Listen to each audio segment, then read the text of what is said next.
नमस्कार मंडळी, हे बघा आता आम्ही फ्लोरिंगच्या पाईप चोकअप झाल्यामुळे दुसऱ्याकडून वायर टाकत आहोत. तर त्यासाठी चाललेली कारागिरी. हा बघा, हा वायरिंगचा पसारा. तिथं प्रॉब्लेम असा होता, इथून MC बॉक्समधून जो खाली पाईप गेलेला आहे इथं ब्रेक झालेला आहे. तो पाईप इथून हॉलमध्ये जोडलेला होता.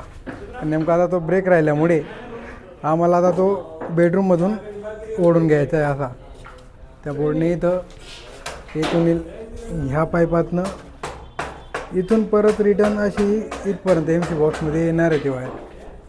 आता सर्व झरी वगैरे मारून झालेलं आहे. हे बघा, या बोर्डपासून पाठीमागे घेतलेलं आहे. तिथून झरी मारून पंकजाने ते काढतायत, तिथपर्यंत पाईप येणार आहे. पण आता हे सर्व होण्याचं कारण असं आहे, स्टाईल लावताना स्टाईलवाल्यांनी केलेली गडबड. त्याने पाईप तिथं फावड्याने ब्रेक केलेला आहे, त्यामुळे एवढा त्रास होत आहे. नाही तर पूर्ण वायरिंग झालेली होती, फक्त या एका पाईपामुळे प्रॉब्लेम आलेला आहे.